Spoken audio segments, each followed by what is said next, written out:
So this is the horoscope of the ex-chief minister of Tamil Nadu, who ruled the state for a very long period of time. Before entering into politics, he was in the cine industry and has acted in more number of movies with top actors of those times. So she passed away. She is not alive now. Let's see her chart in detail. So the ascendant here is Mithuna Lagna. Saturn is in the second house, and Mars, though it seems to be in the third house, it has entered into the second bhava. So it means Mars is in house number 2, but it is still in Simha Rashi Maga Nakshatra, because this particular zone is called the Simha Rashi. This entire zone is Simha Rashi. As per the bhava calculations, it has moved into the second house. And Moon is in the third house. Jupiter, though it seems to be in the seventh house, in Bhava, it has moved to the sixth house. So the Lord of seventh house, Jupiter, is in the sixth house.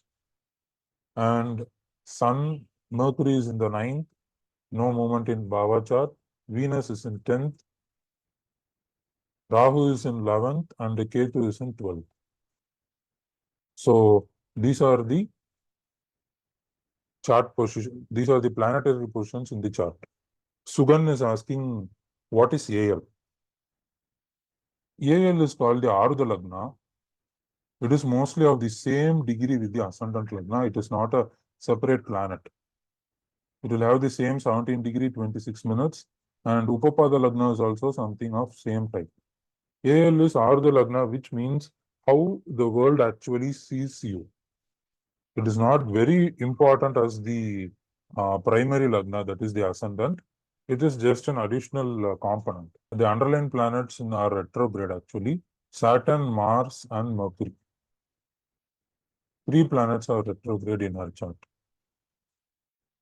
So, yeah, Mars has moved to the second house, correct.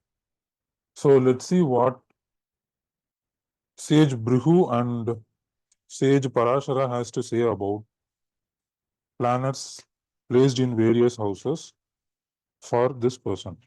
So, I am opening up the book. So, first I am seeing what is Saturn in second house.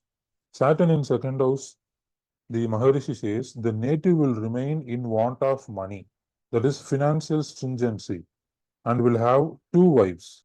And if Saturn is associated with a malefic, the native will foul play with women and will be in charge of a mata, that is a religious institution. And he will possess no lands and will suffer from eye troubles.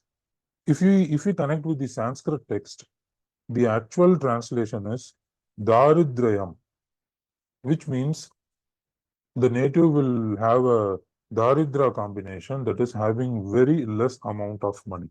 Saturn is here in 24 degrees at the ending of Kadagarasi, and Mars is here at the starting of Simharasi.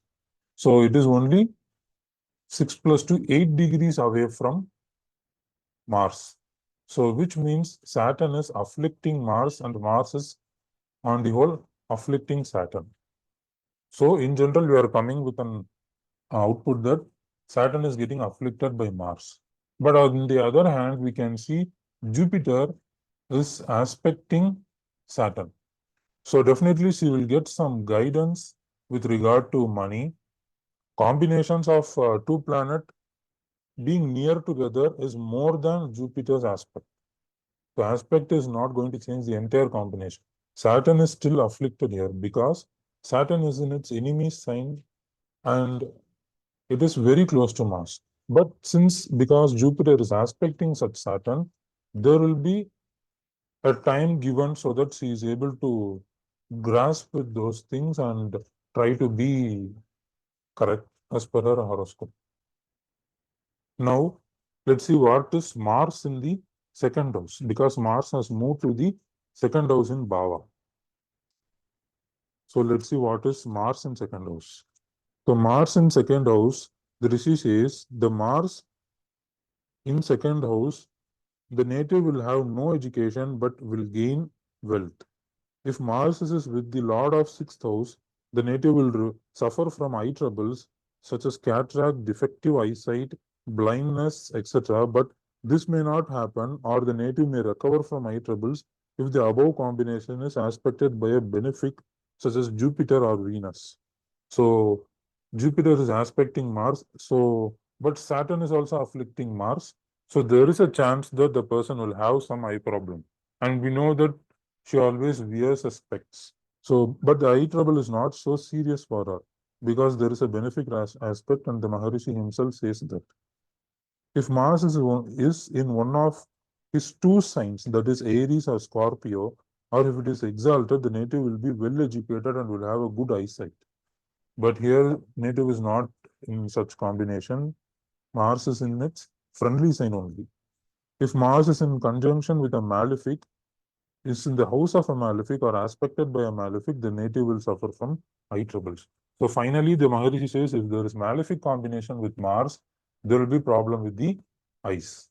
But it is having some problem because aspect of Jupiter is not going to completely save Mars because it is close with Saturn. So she is wearing specs for a longer period of time. And let's see Moon in the third house. What the Maharishi has to say for Moon being in the third house.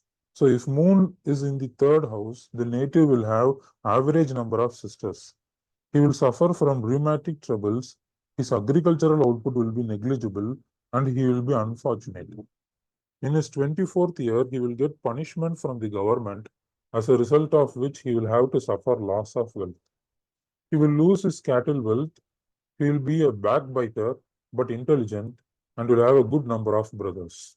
See how exciting and real proving Vedic astrology is. In a context that in his 24th year, he will get punishment from the government, as a result of which he will have to suffer loss of wealth. So, but the age numbers will not happen as accurately because it has to coincide with the dasha and the antardasha. But Moon is the lord of second house. Moon is the lord of this place, which indicates family, wealth, and speech. And that Moon goes to the third house. And for that situation, the Maharishi says the native will get punishment from government, as a result of which he will have to suffer loss of wealth. We all know that she suffered loss of wealth because of disproportionate assets case. Second is the house of assets, and the Moon rules her assets. And that has gone to the third house. And Moon in the third house, the Maharishi says, the person will have punishment from government because of wealth. This seriously means that the person should not accumulate assets in her life. Because already Saturn in the second house, the Maharishi says it is Daridra combination. Though she will have some wealth, it is a Daridra combination only. And then again we are getting a hint. That is Moon in the third house, which also rules the house of wealth, goes to the third house, and the Maharishi there says the person will get punishment from the government because of this. So she has to be careful on that.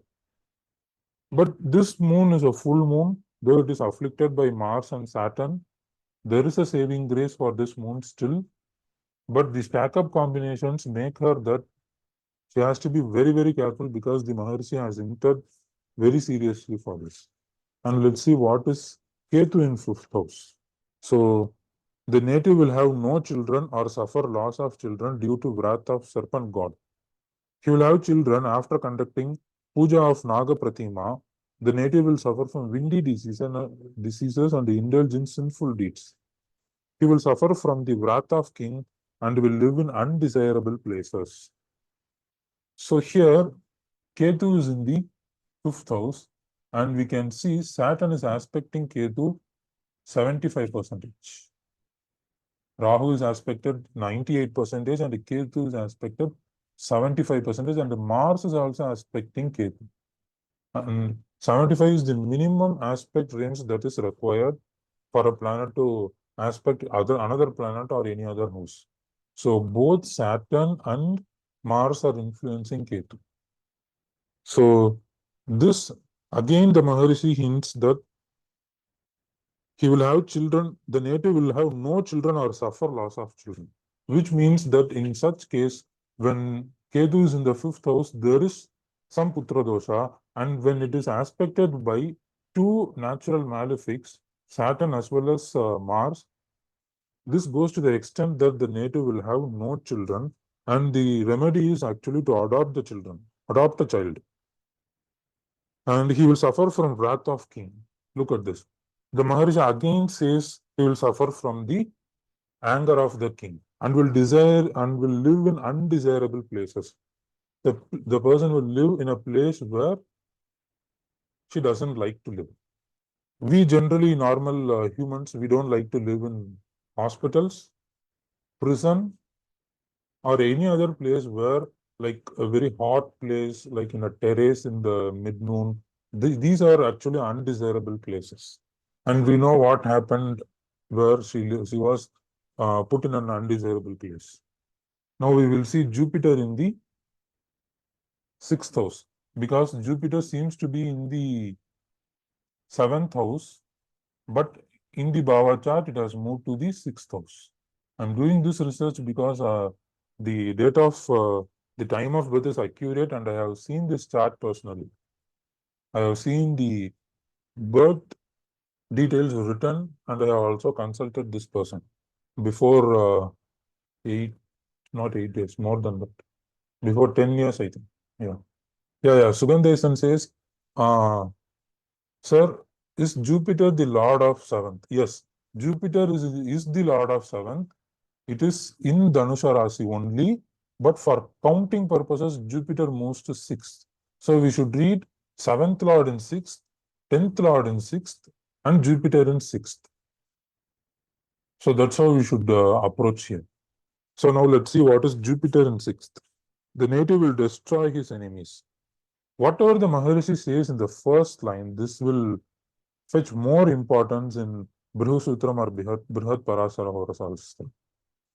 The Maharishi says the native will destroy his enemies, there will be growth of the members of his family, and he will have grand children and marks of wounds on the body. So the native, we know how she used to handle her enemies. The enemy, not the enemy, we can say a competitor here, is very powerful as her. The person had more political knowledge, experience, and he himself was a great writer, and we know how he is actually. People, those who are in following Tamil Nadu politics, they know for sure. He has a big family, but she doesn't have a family. If Jupiter is in conjunction with a benefic, the native will be free from disease. If Jupiter is associated with a malefic or is in the house of malefic, the native will suffer from rheumatism or diseases due to cold. If Jupiter is in sign of Saturn, in association with Rahu or Ketu, the native will suffer from diseases of the worst type. This Jupiter is not in the context of how Maharishi has given. So Jupiter is in the sixth house, which says the person will destroy his enemies, but there will be growth of family members. But she has almost no family, because Saturn and Mars is sitting in the house of family. Second is the house of family in astrology. So two Krura Grahas retrograde and sitting in the house of family, wealth and speech is actually making her to not have a family. So Jupiter only gave this benefit of handling the enemies very well. And let's see what the Maharishi has to say for Mercury in ninth house. In Bhava chart also, Mercury is in the ninth house. So what the Maharishi has to say for Mercury in ninth house. If Mercury is in the ninth house, the native will have many children. He will be learned in Vedas and Shastras, fond of music, very patient, religious minded, full of glory, wealthy and fortunate, and his father will be long lived. He will be well cultured and will take interest in meditation. So here we cannot trust 100% about children, because ninth house is not the house of children. But anyway, if there is good bhagya of children, we can consider this as an additional point in the stacking up process. So, but here the native already has Ketu in the fifth house, which is a hint of Putra dosha, and Saturn and Mars are both aspecting that Ketu. So there is severe Putra dosha. But the fifth lord, Venus, is exalted, which means there is a chance of having children, and the only solution for this native is to adopt a child. And she did that. And she did another mistake, which I will tell you in the later part. Yeah, but she is very learned, and the father will be long lived, the Maharishi says. But for this, we have to check out for another combinations also. We can clearly see that from the aspect table, Mercury is being aspected by Saturn and Mars. Saturn is here in the 24th degree, and Mars is here in the second degree. Saturn is aspecting Mercury 93%, and Mars is aspecting Mercury 100%. And Mercury is here afflicted. And Mercury is close to Sun also. There is only a gap of 9 degrees between Mercury and Sun, correct? So in general, Mercury has to do only some good effects to this native, because completely surrounded by malefics, Saturn, Mars, and Sun, and the Mercury is retrograde. Whenever a planet is retrograde, it means something more of whatever it is said. So this person, she lost her father at a very earlier age, but the other categories of Mercury were very good. Another reason for why she lost her father is Saturn aspecting Sun, as well as Mars aspecting Sun. So Sun is the Karaka of father, and both two Krura Grahas aspecting this particular combination is making a very troubled father life for this person. Okay. Yeah, of course, we will see what the Maharishi has to say for Sun in the ninth house. If Sun is in the ninth house, the native will be a devotee of Sun and other gods. He will be religious minded but not much fortunate, and will be inimical to father. The Maharishi says will be inimical to father. If Sun is exalted or is in own sign, the result will be very, very favorable. The native will be blessed with wife and children. The native's father will be long lived. He will be also wealthy, will take interest in religious rites, meditation, and will be devoted to the preceptor and God. If sign is posted in the sign of debilitation, enemy, or malefic sign, if he is aspected by a malefic, there will be loss of father. So here, Sun is in the sign of enemy, that is, Sun is in the sign of Saturn, aspected by two malefics, Saturn and Mars, and so she had problem with father. If Sun is aspected by a or associated with a benefic, the father will be long lived. So here the father short lived because there is a problem with Sun in the ninth house. But there are other good effects of Sun being the ninth house. We will come to that also.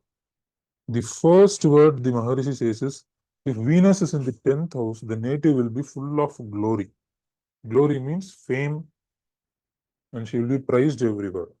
And for this ascendant, Mithuna Lagna, Venus owns this house, the 5th house, and Venus owns this house, the 12th house.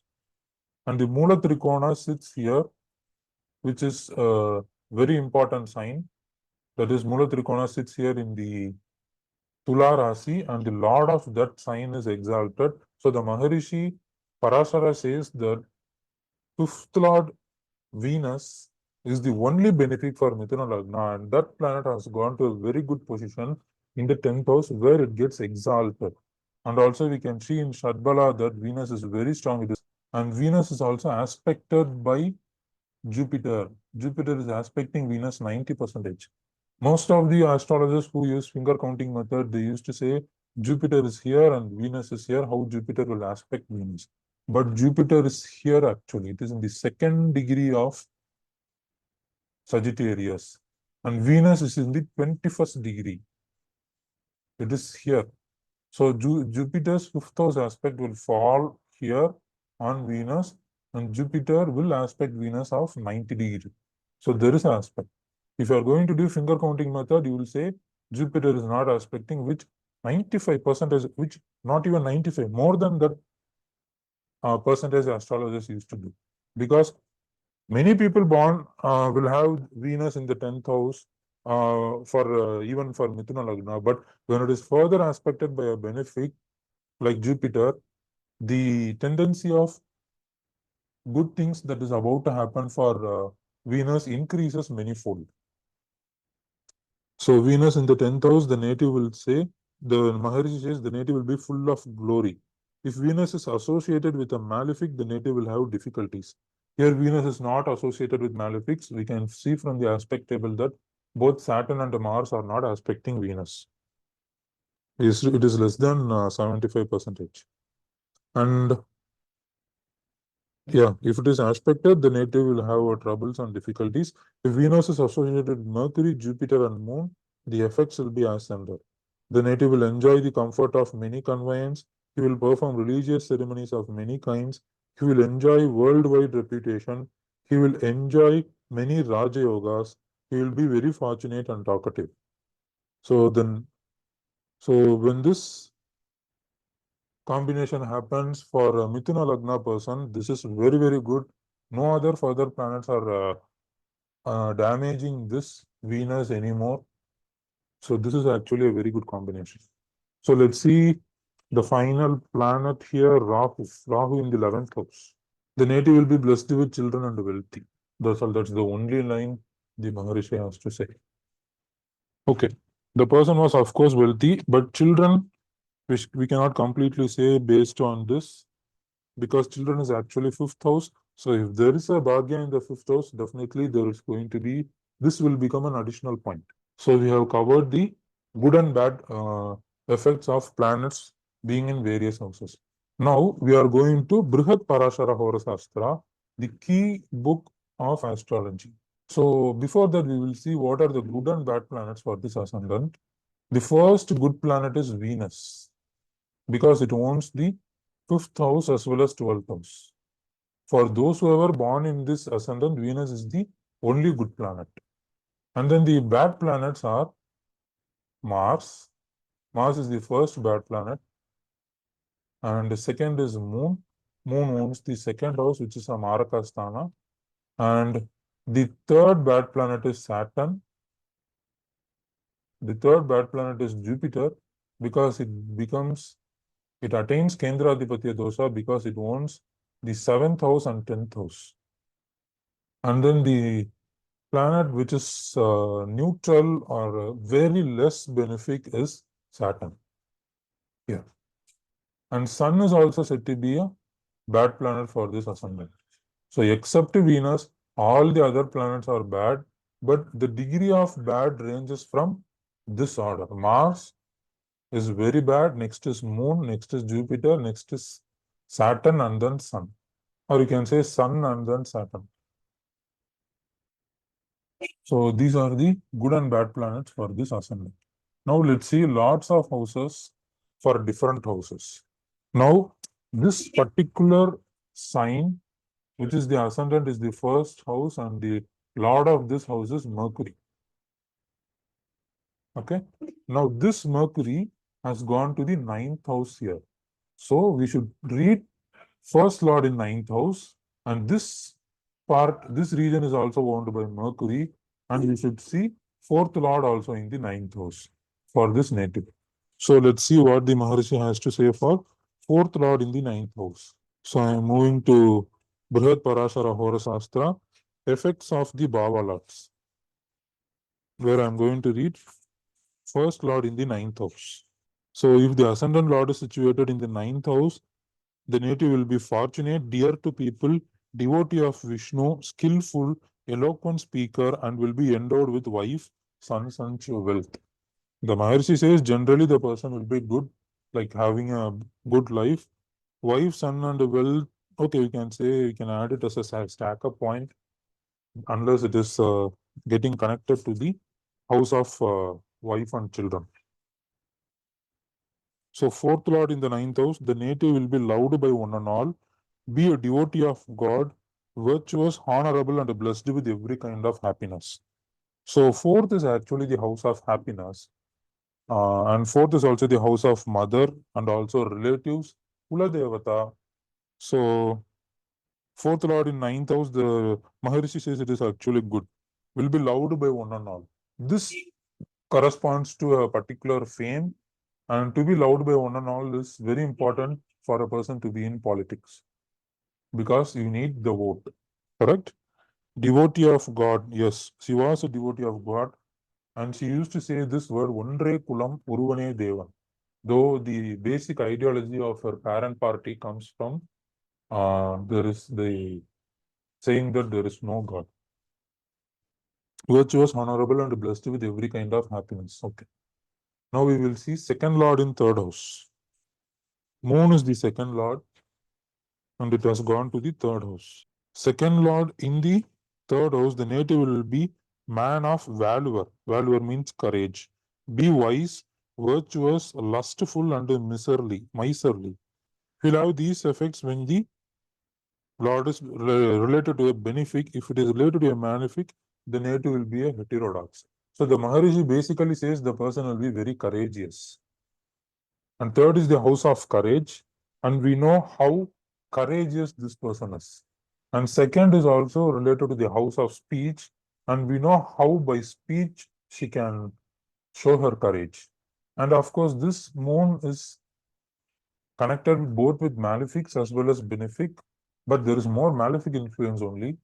She should have controlled her tone at occasional instances at least, though that did not happen.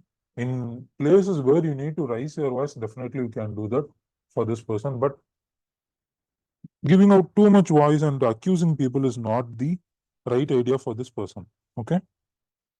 So this is what happens when second lord is in the third. But the courage is appreciated, the voice is appreciated, and lustful and miserly. Okay. Now we will see the third lord sun in the ninth house. Third lord sun in the ninth house. In BPHS, there will be only general things like third lord in the ninth house. From Brihu Sutram only, we can say sun in the ninth house, and we have to connect Brihu Sutram and BPHS. The third lord in the ninth house, the Maharishi says, the native will be bereft of paternal happiness, makes fortunes through his wife, and enjoys happiness of having a son. So in many places, the person, we can say that she missed her father very much. And earlier from Brihu Sutram also we found that sun in the ninth house is, when it is connected with malefics, it is not good. So third lord in the ninth house is also not that good. And here we are getting a confirmation again from the sage Brihu also that she will be less happiness from the father. So we are getting three additional components. Just sun in the ninth house, there will be less happiness, as how the sage says. But from Brihu Sutram also, we get to know that sun in the ninth house, along with two malefics connections, there is again less happiness from the father. So two times it is indicated that there is comparatively less happiness from the father. It is also, ninth is also the house of father. And from Mercury in the ninth house, we got some additional information that the father will be long-lived. So there is a severe confusion between the relationship with the father. But to come to a final conclusion, we should see how is sun here and how is the ninth lord here. But till now, the relationship with father is not good. We had only more negative points with relations to father. Venus, which is a very benefic planet for Mithuna Lagna, and that goes to 10th house where it gets exalted, which is a very auspicious thing. And this is a Malavya Yoga. Malavya Yoga generally happens for all the ascendants. It is a very special combination. But when it happens for Mithuna Lagna, which becomes top Malavya Yoga. Among all the Malavya Yoga, this is the top because this is the place where Venus gets exalted, and when we check the Shadbala also, Venus is very strong. Further, it is getting aspected by a very benefic planet, Jupiter.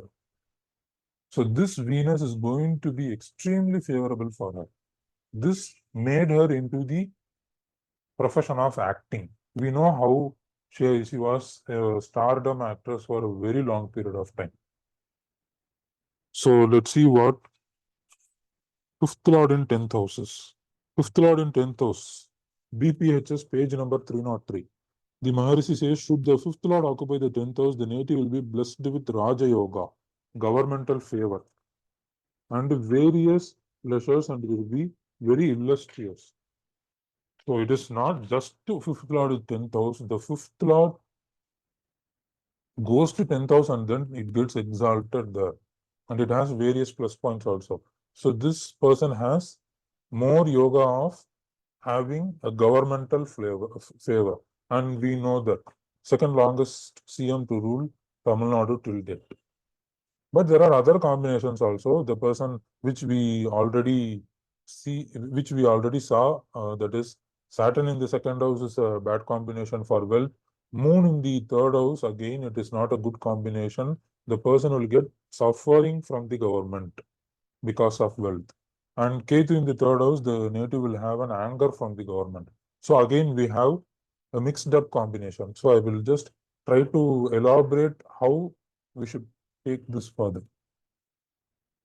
And then we will see sixth lord in the second house. Sixth lord is Mars, and sixth lord, when it goes to second house, the native will be adventurous, illustrious in his family, and he will live in alien countries or foreign lands, be happy, be a good speaker, and always interested in his own work. So from this, we get to know more things here. And Mars is actually along with Saturn, and it gets an aspect of Jupiter also. So this Mars being retrograde, it indicates more of what's going to happen. And it is afflicted only finally. So the native will be adventurous, illustrious, and he will live in alien countries. We need to see some negative aspects of Mars also, because the Mars is actually afflicted here. Alien countries means the person will actually will not live in his own land, or even if he is living in the own house or wherever he is living, he will be alone. And how we know how this person was. The big house in Poyas Garden, there will be only one person inside that, and she had a friend whom she trusted occasionally, and she did not trust her at one point of time. Generally, she was only there in the house, and all the other persons were only like servant maids, or they were only there to assist her. And we can also see Mars is in the second house. Second is the house of family. Having a very big family, sorry, having a very big house, and there she is alone. That's how her life was at most point of time. And will be happy, be a good speaker, and we know how she speaks. Already we got information from second lord in third house that the person will be courageous. Now we are getting another hint. The person will be a good speaker, but she cannot speak things very technically or very in a manner that to make things happen. The speech will usually see her speech. She will always try to prove her point and try to always win over the speech. This is because of sixth lord in the third, sixth lord in the second house especially. Sixth is the house of enemies, and second is the house of speech also. When this combination happens, what actually happens is she always tries to fight over and win that speech rather than just making a speech and then attracting so much of people. Just making a speech and attracting so much of people, her competitor is very well in doing that. But she has a blemishness because of the malefic influence of Saturn. And then we will see the seventh lord in sixth house. Seventh lord in sixth house is not a good combination for married life. So if the seventh lord is in the sixth house, the native's wife will be sickly, or the native will be inimical towards her. He will be himself given to anger and a remedy and remains devoid of happiness. So the seventh lord is Jupiter, and it Bhava chart, it moves to the sixth house. So she did not have a married life happiness. And the Maharishi also confirms that if the native's wife will be sickly or inimical towards her, be himself given to anger. So that's what the Maharishi says. Eighth lord in the second house, the native will be devoid of physical vigor, will possess little wealth, and will not regain lost wealth. See, again and again, there is a hint for reduction in wealth. Wealth part, this person should be very, very careful. And when it is Saturn and it is also retrograde, that particular thing is going to happen for 90, not 90, it is almost going to happen because Saturn is an enemy sign. It is very close with Mars, afflicted, and only there is a saving grace from Jupiter. So she should take those advices very seriously. Like advices from lawyers, advices from astrologers, or advices from people in her who is guiding her in her financial decisions. From those people, she should take those decisions very, very seriously when it comes to wealth, because not once, more than 3 to 4 times, both the Maharishis have confirmed that there is a problem related to wealth. So if ninth lord is in the second house, the native will be learned, popular, wealthy, lustful, and will be blessed with through sons and a wife. So here the Maharishi says again you will get wealth. Now we will see 10th lord in the sixth. 10th lord is Jupiter and it is in the sixth house. 10th lord in the sixth, the native will be bereft of paternal happiness, be bereft of wealth, and be troubled by enemies in spite of being skillful. See, look at that. Again and again, the paternal happiness, bereft of wealth, and be troubled from enemies is coming again and again. The case was actually filed by her enemies only. Already there is a combination of having a paternal sadness. Again, there is a hint from Maharishi that the person will have less happiness from father, and then be bereft of wealth and be troubled by her enemies. See, definitely she had a very troublesome enemies. And then we will see what the Maharishi has to say for 11th lord in the second house again. 11th lord in second house, I think there will be a good say. The native will be endowed with all kinds of wealth and all kinds of accomplishments, be charitable, religious, and happy. So the native will have wealth, the Maharishi says. Now we will see 12th lord in 10th house. 12th lord is Venus, and we will see 12th lord in 10th house. The native will be raised through royal persons and will enjoy moderate paternal bliss. Again and again, moderate paternal bliss. So, covering through all these things, what we finally see is the paternal happiness is very less for this individual. That is the first thing we have to say.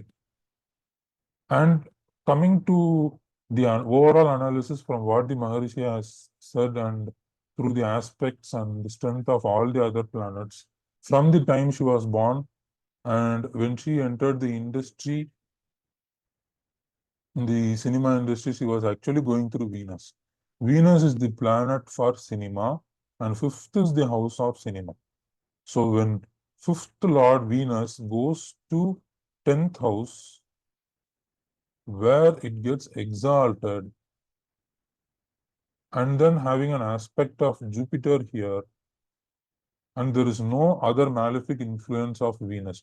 Only Jupiter is aspecting significantly. So this person is going to get a very huge appreciation in the cine industry, which we did see happening. And fifth lord in the 10th, we read that the person will have a governmental favor, and that also happened.